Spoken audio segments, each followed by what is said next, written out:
You've got 4 chances to make money on the internet right now. 1, become an investor. The problem? You must pick the right stock and have money you're willing to risk. 2, become a developer. The problem? You need technical training. Are you ready to quit your job and go back to school? 3, become a seller. The problem? You'll need a marketable product or service, and lawyers and patent clerks and infrastructure. And a website. A good one. Because 4 out of 5 users never revisit the average website. Or 4, you can start now with what you have right from where you are. So my rich dad said, in the world of business, there's E's. And E's stand for employees. An employee, he says, you can always tell who they are by their core values. And what the employee, whether the president or the janitor of the company, will always say the same words. The words are, I'm looking for a safe, secure job with benefits. That's what makes them an employee, because their core values are security. The other one of the 4 is the S, or the small business owner or the self-employed. And again, their core values will cause them to use the same words, which are, if you want it done right, do it by yourself. S means they're also solo. They're generally one-person act, or they operate by themselves. On the right side of the quadrant are the B's. And what Rich Dad said the B stood for was big business, or like Bill Gates. Forbes defines big business as 500 employees or more.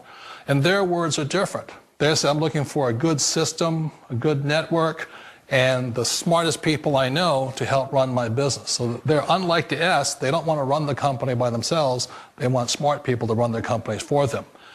And then the 4th of the quadrant is the I, and I stands for investor. These are people who have money work hard for them. These people are people who have people work hard for them. And these are the people that work hard for the rich here.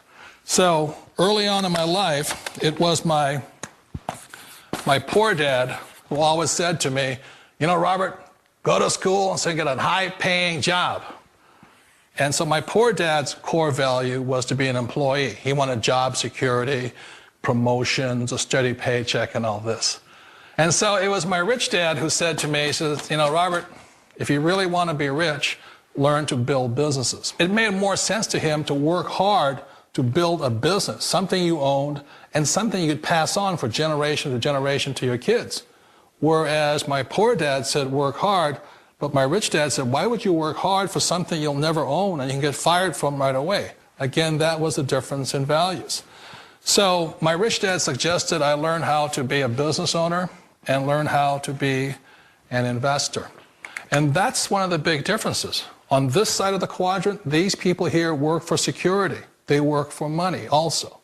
On this side over here, their key value that they want is they want freedom. They don't want to have to work at a job anymore. They don't want to have to work for the rest of their lives. So the beauty of building a business and learning how to invest is very simply that this is passive income. You work hard for a few years, but possibly for the rest of your life, income keeps flowing to you. Hi, my name is PJ, and welcome to our short presentation. Have you ever wondered how the rich keep getting richer while broke people stay broke and the middle class seems to be shrinking?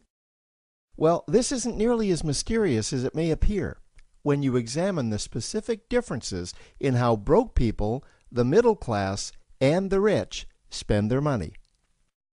Now, this is such a simple concept, yet so profound, it nearly knocked me out of my chair when I finally understood it.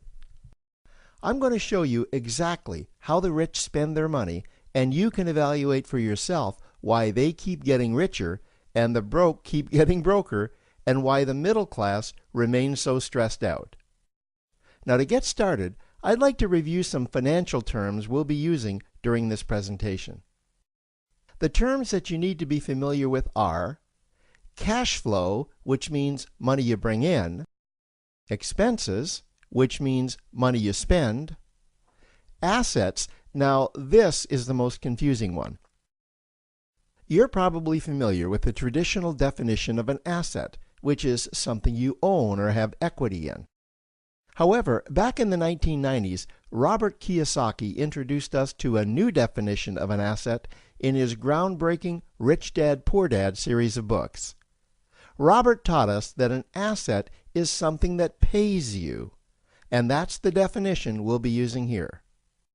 Liabilities is the last term, and it's defined as things that cost you money. As an example, a house is typically viewed as an asset, but can it actually be a liability? Yes, with our revised definition, anything that costs you money is a liability, not an asset. If you have a mortgage, your house is an asset to your banker because it pays him or her every month. But could a house also be considered an asset to you? Yes, in the right circumstances it could, when it pays you money. Let's say you buy a house and you rent it out, and it paid you a positive cash flow every month after all expenses. That would then be considered an asset. Now, one more time with the terms, just to be very clear before we continue. Cash flow is money you make. Expenses, that's money you spend. An asset pays you, and a liability costs you. Now let's take a look at how broke people spend their money. Now, when I say broke people, I'm not referring to the destitute. I'm speaking about that large portion of our society that lives from paycheck to paycheck and who never seem to have any money. In fact, most times there's more month left at the end of their money, and I'm sure many of you can relate to that group. On payday, broke people buy what I'm going to call stuff. Well, what's stuff? Well, that's inexpensive things that people buy that they don't really need to survive. You go into someone's house and you can't find any counter or tabletop space in the whole house because of all the stuff on it. Their house and their cars are full and cluttered with stuff. Well, where do they get all this stuff? They buy it at the flea market, at the garage sale, at the dollar store, at the craft show. So cash flow comes in and then it goes straight out the expense column to buy stuff. You see, broke people never really educate themselves on assets and liabilities. They justify buying all of this stuff by claiming that it costs so little. But over the years, it's all they ever have. The problem is their cash flow never produced or created more cash flow. Now, please understand, I'm not undermining or taking any shots at this or any group. I just see a lot of financial difficulty out there, and it really doesn't need to be that way. Creating wealth isn't a mystery, it's a formula. The only reason someone doesn't create wealth is because they either don't know the formula or they don't apply the formula. Now let's take a look at the middle class. The middle class is the group that society mistakenly thinks are rich. They're not. Yes, they typically earn a six-figure income, and many of them appear rich, but it's what they buy with their money that keeps them prisoners of the middle class. What they typically buy are liabilities. Remember the definition of a liability? Things that cost you. By buying liabilities, the money gets pushed up and out their expense column. Liabilities are items like cars, boats, houses, airplanes, credit card debt. Now let's see just how this happens. The middle class gets a nice paycheck, let's say $10,000 for the month. They then split that down the middle and they pay their monthly expenses with half, and with the other half, they make a down payment on a new car. The car costs $5,000 down, and after they add on the insurance and the maintenance, that liability now costs $1,100 new dollars every single month. A few months go by, and they want a boat, then a vacation home, a Rolex watch on their credit card, a vacation on their credit card. And before you know it, their liabilities have raised their expense levels to near or above their income levels. They actually spend equal to or more than they make. Meaning that they have to go to work and make a certain amount of money every single month just to cover their liabilities. The other important issue with both broke people and the middle class is that normally all of their cash flow is dependent on their own effort, meaning that they've educated themselves to exchange their knowledge and expertise for someone's money. Also, the money they earn is usually the highest taxed form of income. Here's an example. An attorney is knowledgeable about law, so people pay him or her in exchange for that knowledge on an hourly basis. The problem here is that if the attorney isn't sharing that knowledge with a client, then the attorney isn't making any money.